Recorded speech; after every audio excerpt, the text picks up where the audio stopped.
Welcome to Andy and Ari On3. Happy hump day.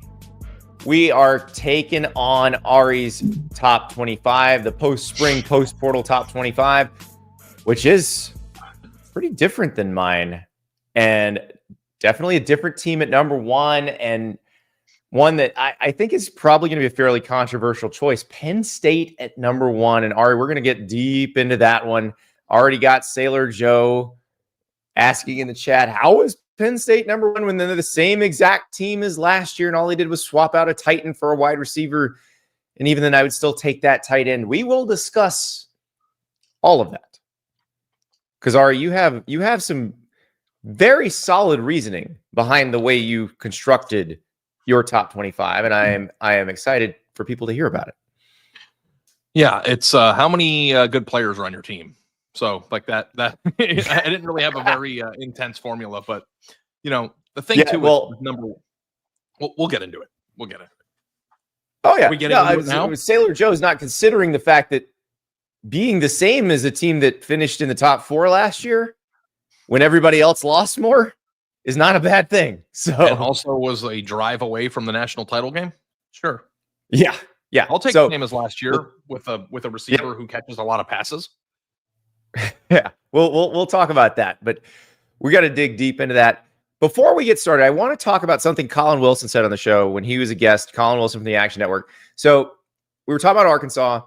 He gave an anecdote about receivers meeting with coaches about quarterback Taylor Green, and I've talked to somebody at Arkansas since then. They say that didn't happen. So I wanted to point that out, that the Arkansas response to that is that's not what happened. So it's one of those situations where in the middle of an interview, it's hard to bring the interview to a screeching halt on that. If you're writing a story, you would call Arkansas and say, okay, here's what this person said. Is that what happened? And then in the story, you'd say, here's what this person said. Here's what Arkansas said. A little bit different in the show environment. So I did want to bring that up and explain that at Arkansas, they're saying that's not what the situation was. We'll see. We'll see, because yes, their best receivers from last year are gone for various reasons. Transfers, NFL, you name it. Now they're working with a new bunch of receivers, but Taylor Green is still there. Want you to know too that Colin texted me yesterday and said he double checked with his source and he still feels comfortable with what he said. So we'll let you decide. Exactly. You know, I'm not saying we're not here attacking Colin. We're just giving you the other side because that's our duty. I want to give Arkansas a chance to respond to that, and they have. So there you go. Now let's move on to your top 25 plus some news from yesterday, because I think the team that you have at number 20 in your top 25 is really, really interesting. That, of course, is the U. Now, we're about to talk about somebody who's not going to play for Miami this year. He won't be there till next year. But Jackson Cantwell, the number 1 recruit in the country, announced yesterday that he's going to Miami. And you would think that was a good thing. I mean, the Miami people think it's a very good thing. I would think the Georgia people don't think it's a good thing because that was another finalist. About yesterday. And can I just unload the clip here for a second? I got a lot, and I'm sure you did too, Andy. I know that you and I weren't on all the same things, but we shared a clip from yesterday's show talking about Cantwell. And I wanted to aim some constructive criticism at both the Miami fan base and just fans in general about this. How much time, Andy, did we spend yesterday discussing Cantwell going to Miami in hypothetical terms? 30 minutes. Why do you think we spent 30 minutes on Miami and not so much on Georgia? Because it's a much bigger deal that he's going to Miami than if he'd gone to Georgia. And we had an inclination that that's where it was trending. That's true. That too. We tend to, I don't know to give you dirty secrets, but if we're leaning into something, a lot of times it's because, you know, believe it or not, there's reporting being done. We might know something. Yeah. And I just wanted to say to Miami fans, I saw a lot of, why are you guys making this only about money? Why are you only talking about Miami in terms of NIL? He did not only go there because of money. I got a message from a former Miami quarterback, Malik Rozier, basically saying the same thing. And I wanted to address, it's a lot to unpack, but I want to address that. One, neither Andy or me ever once said, even for a split second, that the only reason he was going to Miami was for money. Yes, I believe I sang praises of Alex Mirabal, their offensive line coach, and Mario Cristobal as a developer of offensive linemen. We mentioned a lot about the name Sewell together. But we have to stop this fantasy land crap where money doesn't play a factor. Think about yourself in your own personal life. If you get offered 50% more money to go somewhere to do the same job, 9 times, if not 99 times out of 100, 9 times out of 10, to be conservative, you are taking the other job. Now, when you take the new job, even if they are offering you more money, that doesn't mean the opportunity that they're offering you is shit. It means they're offering you more. So the implication or the reporting that goes into us saying that Miami won out and that NIL leveled the playing field is 100% accurate, but that doesn't mean that Miami doesn't develop linemen. No one ever said that. I left The Athletic for On3. On3 paid me more money. That doesn't mean that On3 is a worse job. It means it was a great opportunity for me because I got to do a job that I love for more money. We have to stop this clinging to the past where it's family atmosphere, and this is an entirely different ball game. When Pete Nakos is putting out a crystal ball, he's a business reporter. It's not recruiting from 2005 anymore, okay? So you should be celebrating that Miami has deployed NIL effectively. You should be celebrating that Miami has done something to level the playing field. And I saw a lot of discussion about Miami being a powerhouse and Miami should be beating Georgia for prospects. Well, let me tell you something. If you're not willing to acknowledge it, I will. They have not been good since I was in high school. They haven't had a truly elite team since I was in high school. That is a full generation. If NIL didn't play a factor in this, then Miami would have signed a lot more players for the last 20 years in Jackson Cantwell's situation than they did. Okay? So if you are a Miami fan, look into the camera and give me eye contact here. We are not criticizing Miami. We are not saying that Cantwell made a bad decision by going to Miami. We are reporting that Miami offered an NIL package that was attractive enough to rip him away from the school that he traditionally would have gone to in the past. And if you don't want to acknowledge that, that's a you problem. We're doing facts here, okay? And if you're not a Miami fan and your team gets a 5-star prospect they otherwise probably wouldn't have gotten away from a traditional recruiting powerhouse as a result of NIL, be happy. It's good when your program is functional enough to offer the type of money that is attractive to a player that can help you win a league title. It's not criticism. It's not hate. It's all about the you. It's all about the you. Did I do good there? Like, we're not, this isn't Candyland, okay? So if you want it to be about Rudy and you want it to be about, you know, how they love your program and your place the way that you did, like it was, I got news for you. That's not college football anymore. It's a business, okay? It wasn't college football before, by the way. And even if it wasn't college football before and you missed the days of the shadows, it's fine. Miami wasn't as good in the shadows. Maybe, I mean, Nevin Shapiro at times, it seems like he had a lot of fun on a yacht. But it wasn't going the same exact way that you think it should have been going. And you might think that Miami is a powerhouse. Sure, it is one of the most storied programs in the country, and it has 30 for 30s about them. Everybody knows the U. It was a badass program when I was growing up. It's can't even sniff Georgia's jockstrap for the last 10 years. It's not even in the same galaxy. So if you want to play that game with yourself, go ahead. But they might be able to get into that galaxy now because NIL leveled the playing field. You can accept it or you can tweet nonsense at us, but the facts are the facts. And I just wanted to say it because it just drove me crazy last night. It drove me insane. Why were people mad? Because who's mad? There was 100 years of brainwashing that said choosing a college for financial reasons was immoral. Which, if you think about it, with even just the slightest little tiny sliver of common sense, you realize the real world doesn't work that way. Everything in the real world includes a financial consideration. What do they do with the clapping? It is not bad to factor money into decisions. It's not bad. Right. good. Well, you have a program that is able to do it. That is good. Miami is going to be better because of NIL in the future. That is good. It's good. Okay. Are we done with this? I want to extend this a little bit, because the myth of people wanting players to choose their alma mater because they love their alma mater as much as the fan does. The fan probably didn't pick that school out of love. The fan probably chose that school, at least with a financial consideration in mind. I'll give you an example. You mentioned, your decision to leave the Athletic and go to On3, which, by the way, mine was the same. They gave me a lot more money to do a job I already loved at a place that I believed was going to be successful. And we love On3 now. We love it. Yeah, funny how that works. But let's go to my college decision. I went to the University of Florida. Did I grow up a huge Florida fan? Absolutely not. I grew up a South Carolina fan.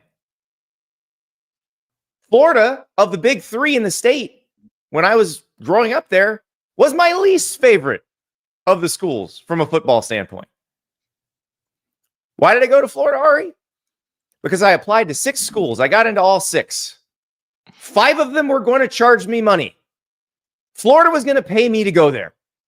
Which one do you think I picked? You picked the one that was most financially responsible. Correct. It's not complicated. And I imagine most people pick their colleges with some financial consideration in mind. If your mommy and daddy were rich and you got to pick whatever one you want, God bless you. But I don't think that's most people. Have you seen that meme that says, me, here, school, take all my money. School, you got to be in geometry when you were 14. No thanks. Me, okay. Like that's like kind of funny how it's like how it works.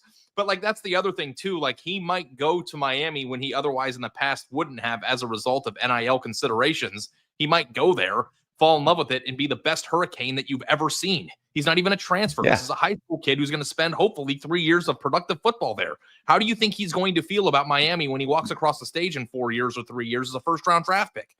He's going to say the U on Monday Night Football when they show him as the starting left tackle of the Vikings, and he's going to rep your school. But just because things are different now doesn't mean it's bad. It's not an attack. And the fact that, like, I wrote a column yesterday and we spoke about this, like, I thought Miami fans' reactions would be like, hell yeah, man. The super team's dead. Miami is a thorn in the side. Not we're already Georgia, and we did it because we're better at developing linemen than Georgia. That's not, both things can be true. NIL tipped the scales and you're good at developing linemen. Just because I would think if Miami wasn't good, if the coaching staff at Miami, we're talking about Mario Cristobal, the head coach, former offensive line coach, and Alex Mirabal, the offensive line coach, who is one of the best in the country at it. If they were not as good as they are at it, it would not have mattered what Miami offered from an NIL standpoint. They would not even have been in the conversation. He didn't go to NIU. It both matters. NIU. He didn't go to San Jose State. He went to a good place because the whole package was good, but the package was bolstered by money. And if you don't want to acknowledge that, then go find a new sport because you're not with it. You're not with it. And poor Pete Nakos gets beaten over the head, and that's the other thing too. The kid was interviewed and he was asked about why he went there, and he said because Miami worked harder at the relationship. And what do you think he's gonna say? And it's even true. Maybe Miami did work harder and he felt closer to them. They still offered him a compensation package that made him want to go there. It's not a disproof of anything. And if we learned anything from Nico Iamaleava's dad, it's that the guy knows what he's doing.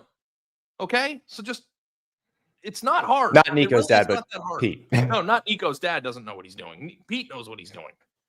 And like we are like in the NIL space as a company. We report this. We care about it. We give ratings. We give estimations of what people are worth. We're not making it up. Speaking of compensation and paying some bills, it's time to talk about Rhoback. That's right. I'm wearing the performance hoodie right now. The single most comfortable garment I own. I got about 7 of these. 3 of them have been stolen by my daughter permanently.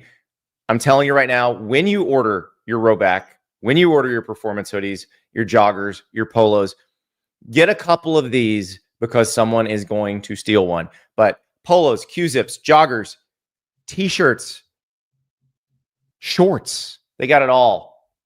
Ready for summer, ready for the bar, ready for the golf course, ready for the office, you name it.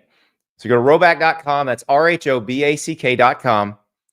Use the code Andy for 20% off your first order. That's a hell of a deal. RHOBACK.com. Code Andy, 20% off. Load up. It's time. All right, Ari. Let's play a clip from Ryder Lyons, who's a top 2026 quarterback recruit. You talked to him at a 7-on-7 tournament a few months ago, and you asked him about this, and he had what I think is probably the best answer I've heard about why it's difficult to discuss this when you're the player. Why do you think people are so bashful, so shy, so nervous to talk about money? Because if you do, you get labeled as someone who's chasing money. I mean, if you were to say they're offering me this, which the thing is, 99% of the world, if you got offered $150,000 more to take this job, most people are taking it. Yeah, right. Which is, so it's just, but I think people don't want to talk about it because, yeah, you get bashed online, you get bashed on social media, but for me, because what, they think that you're not focused? I guess. The whole thing for me about the NIL space is it's how much they believe in you, you know? Because if they're going to invest all this money into you, then that's also a sign of trust. Like, trust, like I believe in you, like you're our guy, you know? So that's the biggest part to me. So I think it's changing, and I think the more this evolves, the more honest people will want to have a conversation about it. And look, it's okay. I'm not as mad as you are, Ari, at people who want the fantasy, because I understand you want to believe that the players on the field love the school as much as you do. And the fact of the matter is, most of them probably do. Most of them might love it more. But I would have loved Arizona more if they would have paid me $1 million to go there. Exactly. Hey, by the way, if you're watching on Twitter right now, it is time to move to YouTube. Jump in this chat. The chat is popping off right now. It's going to get crazier when we start going over Ari's top 25 and he starts yelling at me about where I put LSU versus where he put LSU. I'm simmering down now, but we got some hot takes. Yeah, you're going to throttle back up because you did this to me the other day too. So that's fine. I get it. I love fired up Ari. So come on to YouTube, join the chat. Heckle fired up Ari in the chat. Sailor Joe says, breathe, Ari. I can see your blood pressure rising. Yeah, I had a blood pressure issue a year ago, and now I'm back into the normal range. Feels good. Listen, but I appreciated that. That was a hell of a rant. That was beautiful. Do you think it was effective? I hope that we can clip it so I can just refuse it to reply to people that are. Oh, we're gonna clip it and we're gonna put it out on the internet. We're gonna put it out on social media, and the people who were mad at you yesterday will be even madder at you today. You will not change any of their minds. Bothers me more than anything is when people get mad and don't know why they're mad. Like that's the thing that really irks me more than anything. I think they know why they're mad. It's just that it's not a good reason. They know why, but the reason's bad. Well, I mean, there was just a lot of people saying yesterday on the internet that we said the only reason he went there for money, and that's like not what we like. I don't like people get mad all the time at me for being wrong, and I'm wrong all the time. Like I get it, can't be right all the time. I don't like when people get mad. I like Scott in the chat. Say. We're all bored. That's why we're mad. Like, can we get some games? Yeah. Oh, I love it. All right, let's talk top 25 because I love this debate that we're about to have because you got Penn State number 1. I have Penn State in my top 4. So I clearly like Penn State too. But you told me this when Trevor Payne went in the portal from Syracuse, the receiver. You said if Penn State gets him, I'm putting Penn State number 1 because the feeling is, and like when we had James Franklin on the show, we didn't even prompt him on the receiver thing, right? He just sort of said it. I don't recall, but he acknowledged it. Yeah. And I don't remember even bringing it up before he did. So clearly he knows that was the biggest issue they had. I think if they've hit on the big three transfer receivers, that they could have a really good year. As you point out, they bring back a lot of elite players at different positions, like Denai Dennis-Sutton.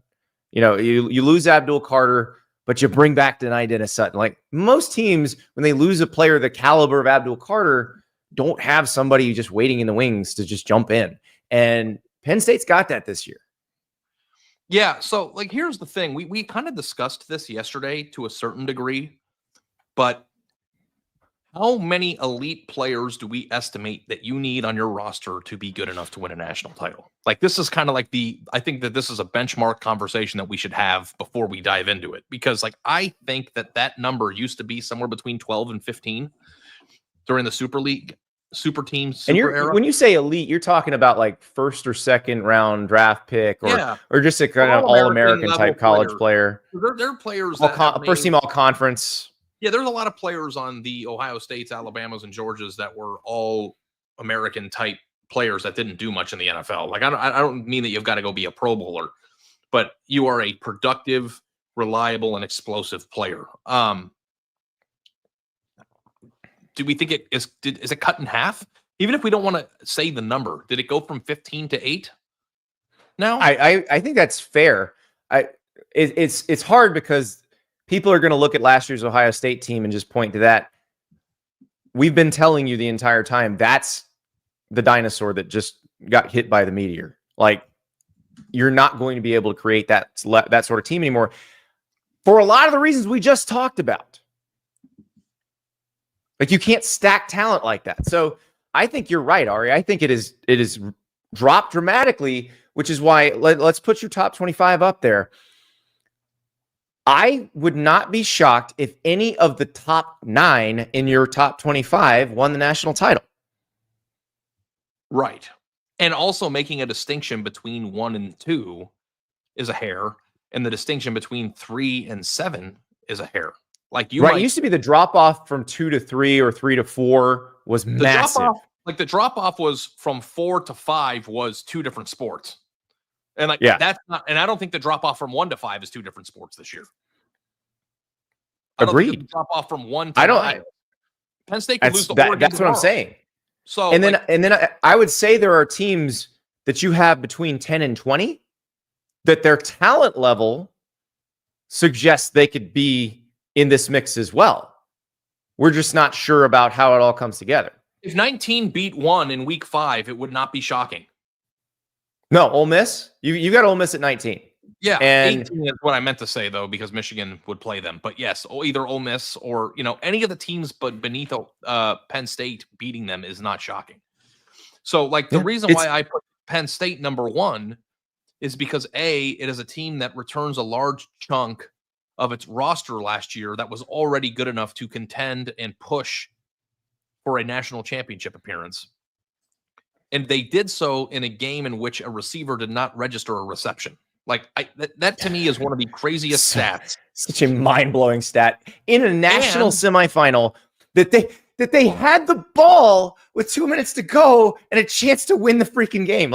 It's mind-blowing. Without a receiver catching a pass, which means that they were a well-built team. Their lines are always good. They never lose games. As much as you want to say Franklin is a choke artist in big games, they never lose games they shouldn't. They're very consistent, and that's a very hard thing to do because a lot of coaches. When's the last time Penn State lost a game it shouldn't? Was the 9 overtime game against Illinois? Maybe. I think it was that one, which was a long time ago. It was 4 years ago. Yeah, 20? It was 21. 21? Yeah, I can't believe it's 25 now. And on top of it, they addressed their number 1 weakness beautifully. And their number 1 weakness was at the receiver position, and that is a position that is supposed to be the hardest to supplement or repair or improve in the portal. Also, now, I got some pushback with where I had Penn State. And I remember one particular emailer, and I'm sorry I don't have the name because it is someone in the audience, maybe even someone in the chat. So, but they emailed me with, "Are you sure Drew Aller's good?" And I was like, "But the Big Ten championship game." And then I went and looked at his game log from last year. Have you looked at his stats from the Big Ten championship game? recently? I remember the throw that he made across his body in the Big Ten championship game that looked like something that Patrick Mahomes would do. It's beautiful. But beautiful. I don't remember the actual stats. No. 20 of 39 for 226 yards, 3 TDs, and 2 picks. That's a 5.8 yards per attempt. 5.8 is poor. It's not even average. He didn't average more than 7 yards per attempt at any point over Penn State's last 5 games. Now, are we going to explain why? The receivers. This is the question. Was that him, or was that the receivers, or was it both? If KJ Hamler was on the team, do you think those would have been his stats? I don't think so. They would have been able to hit deep balls against bad teams. Like it wouldn't. I'm not saying they would go light up Georgia tomorrow, but they wouldn't have been stagnant in the passing game. So like, here's the thing about Drew Aller. I don't think he stinks. I think that people think he stinks. And there's definitely that group. I certainly don't think he stinks. I am still wondering if he's really good.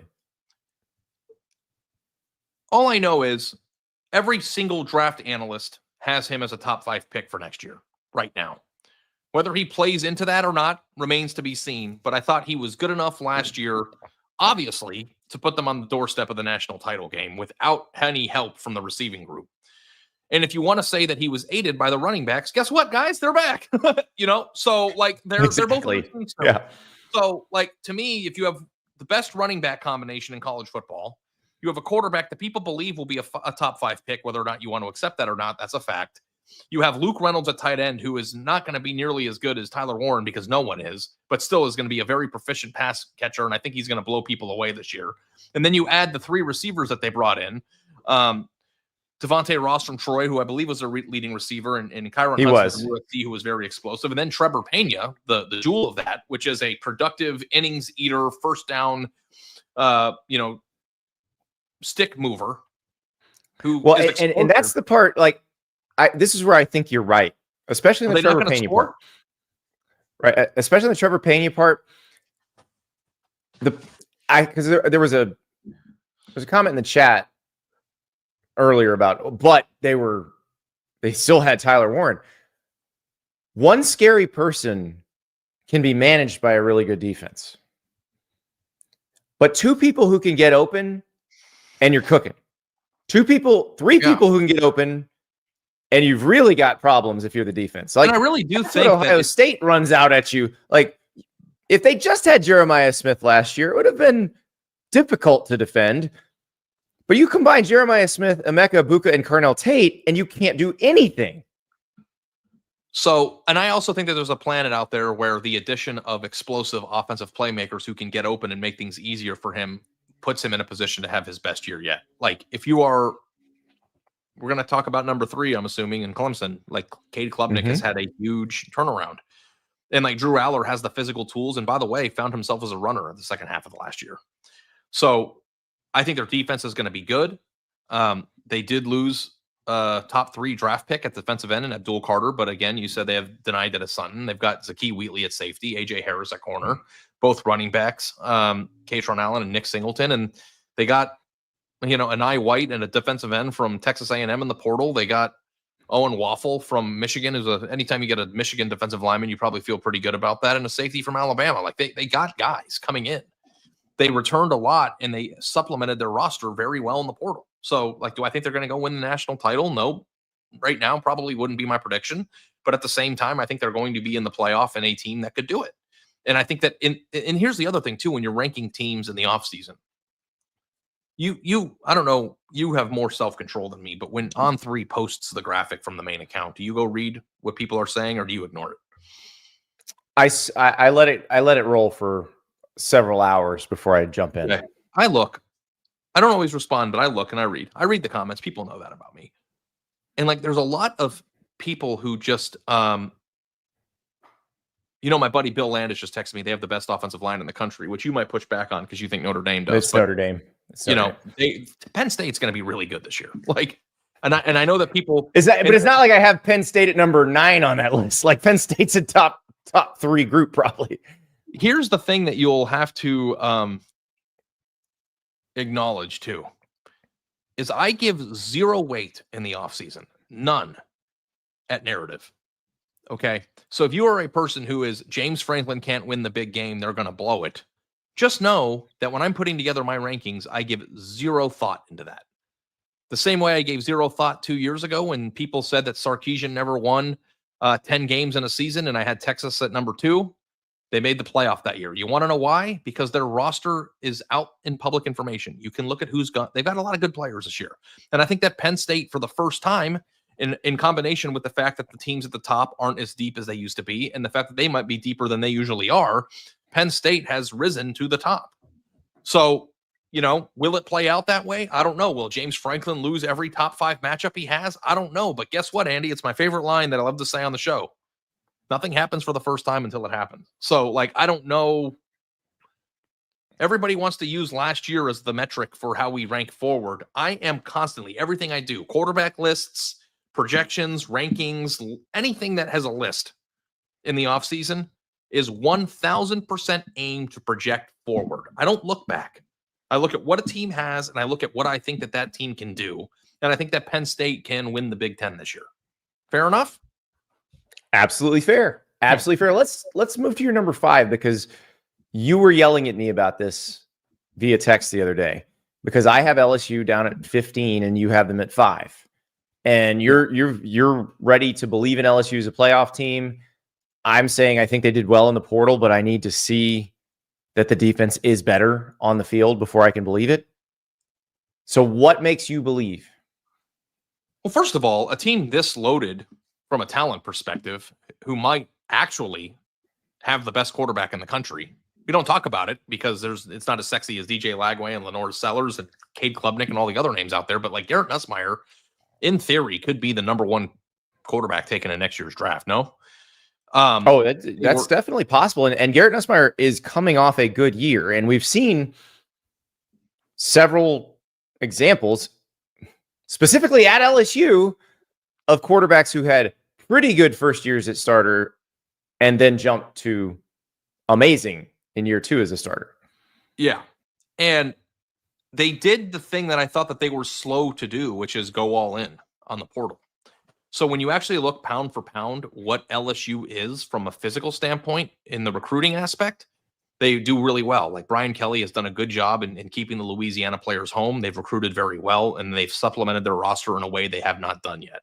And the hope is for them that they'll figure out their defense, because their defense was terrible 2 years ago, much better last year. And it takes another step forward. And by all accounts, Brian Kelly's a good football coach. You might not like him, but they're productive. So, to me, where do people think that LSU should be? 14? That's insane. They have the 5th best roster probably in college football right now. Are you sure about their offensive line as they lose a first-round tackle, a 3-year starter at tackle, multiple year starters at guard? Are you sure? I don't know that I'm absolutely sure, but they also brought in a few guys to help supplement that position. So, and what's interesting to me is they brought in some guys, but it might be the homegrown guys that went out and win the jobs. And the other thing too is that you have to acknowledge too that we're not talking about a team that doesn't traditionally load its roster. We're talking about a team that still is predominantly heavy in high school recruiting. And when LSU has high school recruits coming up, there are players on this team that might not make the Athlon magazine that are going to be really good this year because they've this is where I might be wrong, because DJ Pickett is a good example of this. 5-star corner, Zephyr Hills, Florida. It used to be that LSU had a guy like this in the freshman class every single year. Some freak who was going to start day 1 at corner and was going to play there for 3 years and be a first-round draft pick. They've not had that in the Brian Kelly era at all. DJ Pickett may be the first of that. If they're back to that, then I will believe. And then if you want to, that's another one I need to see. You have him join in the secondary with AJ Halsey, who was an all Big 12 safety at Houston last year. Correct. They have just got there, complemented their number 1 weaknesses, which is stopping the ball. So I just think that from a talent perspective, a coaching pedigree perspective, and listen, I know that he's not the most likable person in the world, but I trust that he'll have his team ready. And the fact that this is one of the how many of the teams in the top 10 are even homegrown high school recruiting outfits? I guess half. But they are really, really, really talented. And I don't know. LSU has been down the last few years, but are we in the camp that LSU doesn't have it in the tank to be in the SEC championship hunt this year? No, they isn't that can. insane to have them at 5? Like, people went freaking out about that. Where should they be? They can, but here's the thing. There's a good chance that by week 4, the sky's falling there. Because you've got another team that they play. Well, you've got 2 teams that they play. One you have ranked above them, and one you have ranked not far below them. That's Clemson and Florida. So it's a razor's edge here for LSU because the schedule is very hard. They've got Clemson, they've got Florida, Ole Miss, South Carolina, who you and I both think are going to be very good. Alabama, obviously, Texas A&M, the agents of chaos, and you think Oklahoma is going to be good too. So it's not just that they've got to be talented. That talent has to be deployed correctly a lot of the time. Like they are going to have very few games where they can just roll their helmets out and be better than the other team. But there's also not a single game on that schedule, including Clemson, who I think is a kind of a good dark horse odds wise to win the national title this year, like where they're not going to be able to win. So this is where I'm at on Florida and Auburn too. By the way, that's why I'm so high on Florida and Auburn, because I feel the same way about that. Yeah. I think that they got a little boned on the schedule. They have to. LSU did? Yeah, I'd say so. I mean, their biggest games are all on the road. I mean, Ole Miss, Alabama, Oklahoma, and Clemson are all on the road. They get Florida at home. They do get Florida at home. But like, I'm not viewing Florida in the same light. And maybe I should, because I have them pretty high up on my list as like. I was gonna say you have them ranked ahead of Ole Miss, and you have them ranked ahead of South Carolina or below South Carolina. I need to like revert my brain back to ahead. Florida. Yeah, but it is it's a tough schedule, and they might. But I think LSU could be 10-2 and number 5 at the end of the year too. Like it's a new world, guys. Like it's not 10-2, and that against that schedule is a bona fide playoff team, and maybe a team that's playing. For 10-2 against that schedule. We're not arguing about whether you're getting in. It doesn't matter. Like I have an LSU buddy who texted me. He was like, "I cannot believe we finally are going to be good for the first time in 4 years, and we got to open on the road at Clemson." I'm like, well, it's fun. Doesn't matter. This is a regular season. Isn't this as high stakes anymore? Yeah, you can lose the Clemson game, but I think if you lose the Clemson game, don't lose the Florida game. As long as you're 3-1 at the end of that stretch, I think you're in a pretty good spot. And like I put them high up on the list because I wanted to have a paper trail of buying into a team that I think might be lightning in a bottle this year. I think that's if you're going to make that pick, if you're going to decide that's the one I'm going to put up there, I think you went with one of the safer bets. I just think that they've got a good roster. How it comes together, I don't know, but I really do think that the real path in the cooking of a great team is homegrown high school talent supplemented by awesome portal pickups that you can plug in weaknesses. And I think that's what LSU has done. Like LSU they're not quite Ohio State last year, but it's the same type of idea. And I like that about them. Except they don't have a bunch of guys coming back who would be starters in the NFL this year. Yeah, they don't have Jack Sawyer coming back. I get it. I'm saying. Or JT Tuimoloau or Denzel Burke. Huge. Or I said it's not quite Ohio State. No one's Ohio State. Tyleik Williams.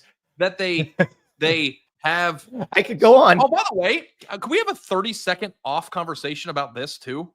What are our expectations for Harold Perkins? That's a great question, because that I think could make a huge difference if Harold Perkins is the Harold Perkins he was as a freshman. Yeah. Good question. I bought a bunch of Harold Perkins cars.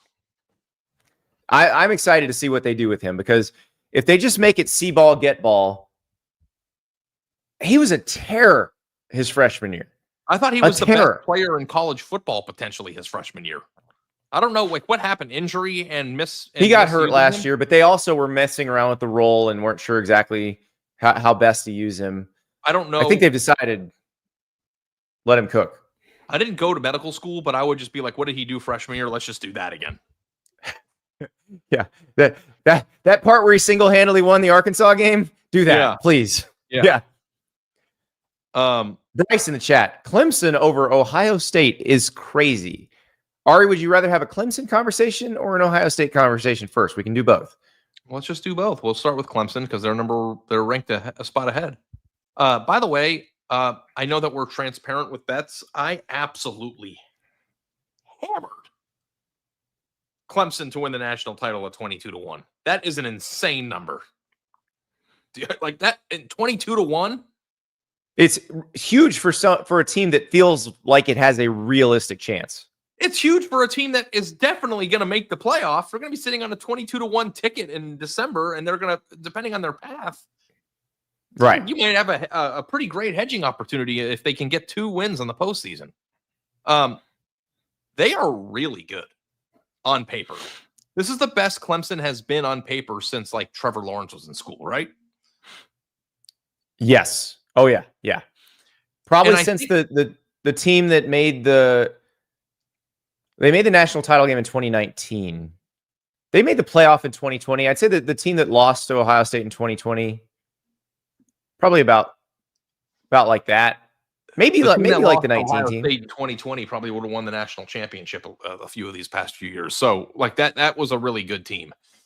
Yeah. My point is, when you think about balance and good players, Clemson definitely has the Penn State litmus test of enough good players. And like that's the number one thing that I struggle with Penn State, because I think you might make the case that Texas has more good players than Penn State.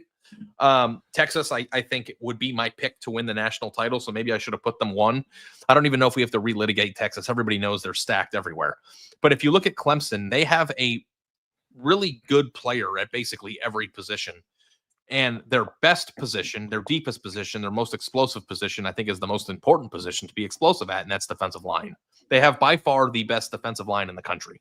And in the ACC, that's gonna make some hay for you. I also love, obviously, that Cade Klubnik took a huge step forward again, found himself as a runner. Crazy legs Klubnik, but like he is the best that he's he is the best that he's been in college. They also, for the first time, have some explosive receivers in Antonio Williams and Bryant Wesco. And also, too, what's the best thing about having the best defensive line in the country when you have awesome linebackers? Like, they are going to cook on defense next year. Well, you know what makes that better? And this is, I obviously have Clemson very high, too, in my rankings. Tom Allen to put those good players on defense in the correct places, which is not something that was happening last year. Defensive coordinator hire outside of the trust tree of Clemson shows more growth and more, evolution on Dabo Swinney's part to do things in a new type of way. And I thought that was a home run in the hiring department. So, like, I don't know if you look at Clemson, on both sides of the ball at every level, they have playmakers, they have talent, and they have depth. And I think that they are going to terrorize teams up front. And going back to LSU for a second, I think that the number one thing with them is that are they going to be able to run the ball consistently? That's the number one thing I would be afraid of with them. And having to play Clemson's defensive line in week 1 is going to be a real test. We're going to find out real quickly how good LSU is right out of the gate, because if LSU is able to move the football and score on Clemson, they're going to fare quite well in the SEC, I think. So the idea that, again, if you are shocked to see Clemson this high on the list, you are living in 2023 and 24, and you're not living in 25. Like, these rankings are supposed to grab you by the collar and thrust you into the current present day. Quit living by narrative, live by talent. Clemson is as talented and as deep and as diverse as anybody in college football. And if you put them number 1, I would not argue with you. I like Clemson a lot. In the chat. It's the only future that I put in. Are there any teams that have 2024 Ohio State's blueprint? What team has a roster that can run the same playoff gauntlet? None. That's what makes this so interesting. Like we said, that was the last super team. None of these teams are that deep, probably. If we had to pick who's that deep, Texas and Alabama, maybe? Texas would be the one that I think would be the closest. But I also think, I think Alabama's pretty talented all over the field. We have questions at quarterback, obviously. Like, if Penn State would have brought back Abdul Carter, or like players that, and none of the Ohio State players that came back would have been top 5 picks, so maybe that's a bad example. Ohio State had, 7 players who could have been drafted the year before on their team coming back. Well, before the chat goes nuts, you're saying that because Jeremiah Smith is not eligible for the draft next year. He will be a top Jeremiah Smith is in college, so it doesn't even occur to me. And Caleb Downs is not eligible, or he wouldn't be back. Caleb Downs will be a top 5 pick when he leaves. So like so we can shift over to Ohio State right now. Ohio State's loaded as always, but like, I don't think you lose 14 draft picks and then just reassert yourself as number 1 the following year, and especially in this era. Maybe in 2018 you can do it. but they just had their entire team, for the most part, taken. Now, they do have the best offensive player in the country, and they've got the best defensive player in the country, which puts you in a pretty good position, and they have a lot of talent across the board. Ohio State is always Ohio State, but I think 4 is a reasonable place to have them. Sure. You're going to make the playoff. You're going to be in the mix. Possibly put them, right? Right. Because they have, like you said, the best returning offensive player and the best returning defensive player. It's just the line of scrimmage people, for the most part, are in new roles. That doesn't mean they're bad. It just means they're new. I mean, they have a lot of really good players, Andy. Like, Jeremiah Smith is all we talk about, but like they also have Carnell Tate and Brandon Innes coming back. Like, their receiving core is going to be the best receiving core in college football. Carnell Tate could have gone and been wide receiver 1 somewhere else. He decided he wanted to stay at Ohio State. And then they have like a really good secondary too, with Caleb Downs and Davis Igbinosun and Jermaine Matthews Jr. is coming back. Linebackers are good. Offensive line, they had to rely on some pretty young players last year in offensive line spot duty when Josh Simmons went down, who are coming back. Like they and when Seth McLaughlin went down. So yeah. So they have dudes, and they will probably be a 10 or 11 win team this year, like always. And they will have a chance to win a national championship. And as the Wolverine Scoop points out here, they lost offensive coordinator Chip Kelly. So and defensive coordinator Jim Knowles. So that Matt Patricia is Ohio State's defensive coordinator. Remember that? Like that we need to have, this is an idea, Ari. Sometime in the next few weeks, we need to have a show where we just throw out things like, oh yeah, this is happening. Like Matt Patricia is Ohio State's defensive coordinator. Yeah, former like things that are just like Detroit Lions head coach, Patriots DC. Like, yeah. Huh? Yeah. There's a lot of weird things happening in the sport, but I also think too that like you can always count on Ohio State's going to be a top 5 team, and whether or not they catch lightning in a bottle and make a run in the postseason, that's certainly on the table. But they are just, their baseline in a rebuilding year is 5. Like they don't go down to 11 ever. Like they are 5. So this is the ultimate respect to put, like, how many teams in college football can endure what Ohio State lost and be number 4? Like that's a compliment. So I do have questions and very excited to see what happens at the quarterback position. We have spoken about Julian Sand for 4 total minutes this year. And if you look at the quarterback, because we don't know anything. I mean, look at the quarterbacks in the top 5. Drew Aller and Arch Manning.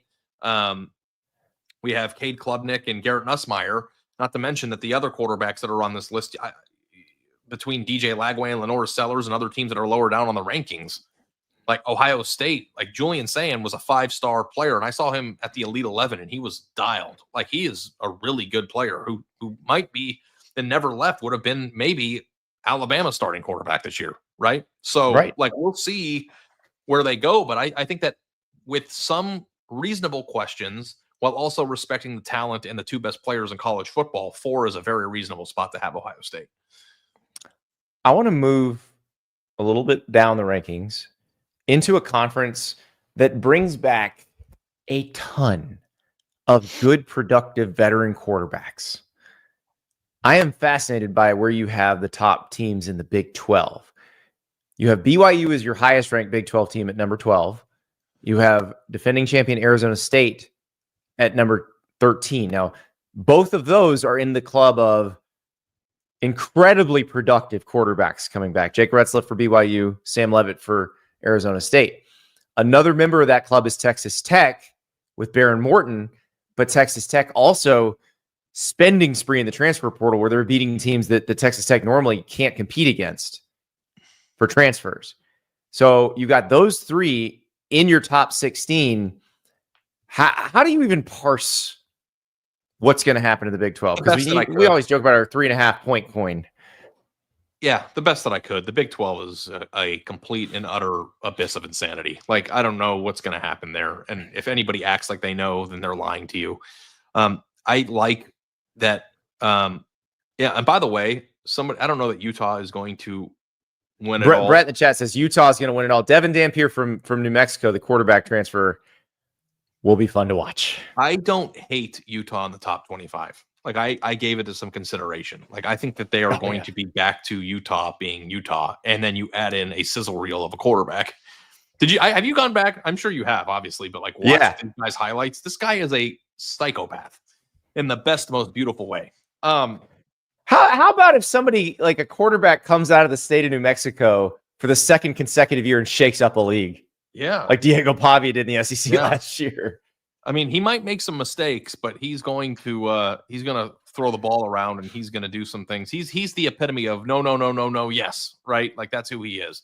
Mm-hmm. But I just like BYU was a team that was in the college football playoff mix wire to wire and just ran out of gas at the end of the year. They won a lot of games in very thrilling fashion. And like they have who I think would be, one of two of the most consistent quarterbacks in the league between, Sam Levitt at Arizona State and Jake Retzlaff at BYU. That's why those two are in the top 15. But I also love that they brought back the running back, LJ Martin, who's a really good runner. And I think was the leading rusher last year. Chase Roberts and Keelan Marion at receiver. I think Keelan Marion's at Miami now. So is he? Yeah. When did that happen? A couple weeks ago. I'm Googling this. Yeah, Keelan Marion probably going to be in the receiver mix and returning kicks at Miami. You know what this means, Producer River? Mark this down. I know our friend Cody Belair, one of On3's national scouts, is probably watching this right now. Cody, we're going to be calling you. It's time to play another game of whose team is it anyway? I honestly I never saw that. And like I'm not too proud to admit that I made a mistake. It's okay. It's very difficult with all this flying around. But yes, Keelan Marion was a spring portal departure. It's just happened. Wow.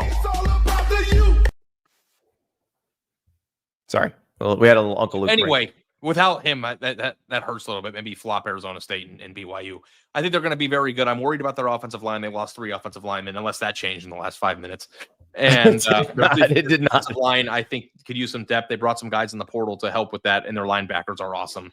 I also think that Kalani Sitake, which is a discussion that we had, a few months ago about being a top 5, top 10, top 12 coach in college. I think he's very underrated as a coach. I'm so fascinated by the Big 12 and what it could be. Like the Utah thing, now I'm regretting not putting Utah in my post-spring top 25 because I feel like if I'd have done that, now it's going to, if I do it again, if I do it in the preseason, it's going to look like I'm jumping on the bandwagon. Like I wanted to be in the lead on one of these, and yeah, that one may be the one. Like, because like you just talked about Kalani Sitake, but if we're talking about coaches we trust, Kyle Whittingham is a coach we trust, right? For sure. Yeah. All right. Yeah. One more, and this is a team you really like. I did not have them in my top 25 because while I do think they're going to be much better at quarterback, I kind of need to see it, I feel like, with the offensive line and the receivers. But you've got Oklahoma. Oh, yeah. At number 17. You were going to rip that Band-Aid off. You were probably salivating to get to Oklahoma, weren't you? But it's weird because I feel the same way you feel about John Mateer coming to Oklahoma. I feel like he's going to make it much better for them. I trust Brent Venables as a defensive coach. Like, what world are we living in where Oklahoma at 17 is a massive overrank? Is that where Oklahoma was kind of bad last year? No, I know, but like it's Oklahoma, and they had like 27 injuries last year. Like, I don't even know. The thing that's so crazy to me about Oklahoma is like how much can you actually even take away from last year? It's like not even a fair evaluation because their team was dismembered by injuries. And then they bring back what I would assume would be a better offensive line. They use that in the portal. They got better in the portal there. They have the best, most impactful transfer at the most important position. Their defense is going to be awesome. I think their receivers are better and their offensive line is better. Like, I think that they are, I don't know, they have the hardest schedule in America. So I could be right about Oklahoma being much better, but it might not materialize into better results. But I do think Can I read? Can I read it? Let me read the last 7 games for the podcast listeners. These are Oklahoma's final 7 games against Texas and Dallas, at South Carolina, Ole Miss, at Tennessee, at Alabama, Missouri, LSU. Holy crap! Sorry. I'm also very high on the Deion Burks train. I think he's going to be good this year. So, and Cole Kublik talked me into that. He's obsessed with Deion Burks. I've been buying his cars because of Cole. I just think that the combination of improving the most important position, shoring up the thing that tanked your whole season, which was your offensive line, having healthy receivers, and having a new offensive coordinator and quarterback puts them in the 17 range. Like, it's not too much to ask Oklahoma to be number 17, is it? I don't think it is. Nor do I think it's too much to ask for Michigan. Sure, I had them close, but you listen. Nobody ever wants to hear this, but the truth of the matter is, usually, and maybe it's different now. Maybe the where the tiers separate is different, but 15 through 35, the differences are not as big as everybody thinks they are. Yeah. And also, too, we will be incredibly wrong about teams on this list, and we will have missed teams that are awesome.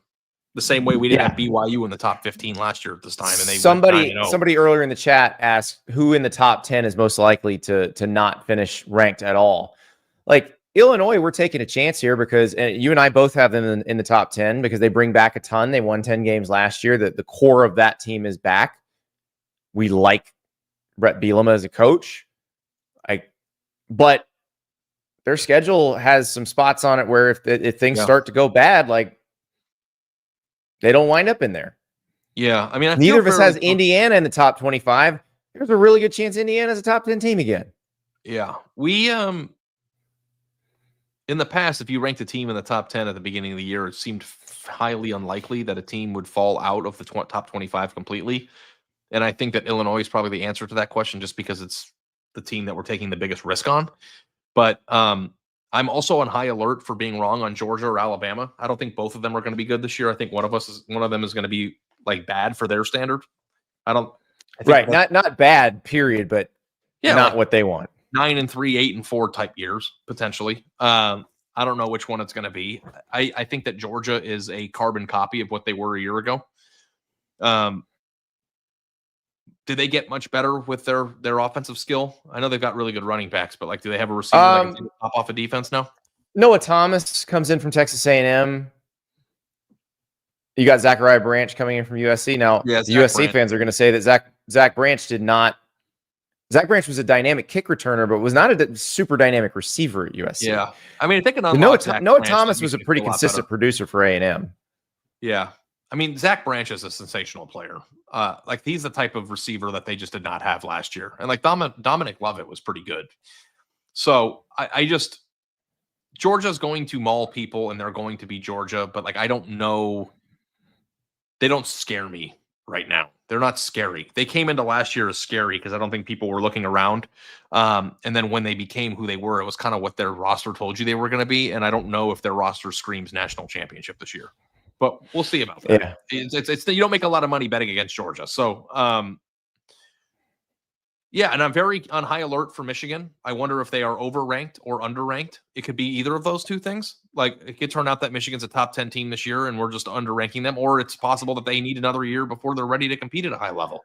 I didn't know what to do with them. It seems like their plan. It seems like their plan is not happening because, I think the plan was that you're going to bring in Mikey Keene. He's going to start for you, and Underwood is going to have a chance to study under him, and maybe he comes in the mid-year or maybe sits the whole year. But with Mikey Keene injured and missing all of spring practice, I don't know if that's necessarily the plan now. The plan may be that Bryce Underwood's your starter, but that's starting a true freshman, and even though it was the number 1 recruit in the country last year, it's still a true freshman, and you don't really know what to expect. I will say I could hear a case for Michigan being 28, and I could hear a case for Michigan being number 14. So I kind of put them somewhere in the middle. Like I didn't really know what to do with them. Yeah, it's going to be fascinating to watch them because I think the bowl game was really interesting because Alabama had most of its roster in that bowl game. And Michigan was playing with mostly backups who are now probably going to be starters this year. And they held up very well against an Alabama roster that I think is going to be one of the more talented ones in the country this year. Right. So I'm maybe really intrigued to see. Yeah, I mean, it's really, really hard to project, and I don't know when this happened. Maybe it was the internet era where reporters' jobs became about being the expert of the future. But we do the best that we can with the context of what we know to give the most educated guess. But like, I'll be the first to admit, like, I don't know what the hell what's going to go on here. If I knew what was going to go on here, I'd be rolling. We would not do these jobs. We would be living on an island somewhere and private jetting back and forth to Vegas to place our bets. I would be on the Jordan Belfort yacht. It's a good spot to be. I could live there. I'll be throwing lobsters at FBI agents. Yeah. Out of respect. Sorry. Yeah. Now, look, the fun of this is we don't know what the hell is going to happen. But mark it down, Producer River. Next few weeks, we're doing Whose Team Is It Anyway? It's one of my favorite games of the offseason. It's really, we have really Cody hard Blair on. I'm sorry for I'm usually pretty good about that. He names a player, and we try to say where they were and where they are. And it's increasingly difficult each year. I'm going to be very bad at that game. Yeah. Yeah, it's going to be, I think it's going to be really tough this year. I was thinking about that today. I was like, I don't know that there's an amount of homework I could even do that would have me prepared for that. I don't want to play the game because you're going to make us look like we don't know what we're talking about. Listen, Cody knows. He'll put us over on a few. Okay. Like he's going to serve up John Mateer so we can talk about John Mateer. Yeah. Where did John Mateer? Yeah, where did he go again last year? Oh yeah, Washington State. Didn't Cody threw out Sam Levitt last year because Cody was so high on Sam Levitt. He's like, this is a dude, and we were like, yeah, whatever. Yeah, I mean, I would love to hear Cody come on and just give us his evaluations of players that he thinks are undervalued in the portal. That'd be good. Well, I think we can sneak him in. We can sneak that conversation into whose team is it anyway, with us getting embarrassed by not being able to get all of them right.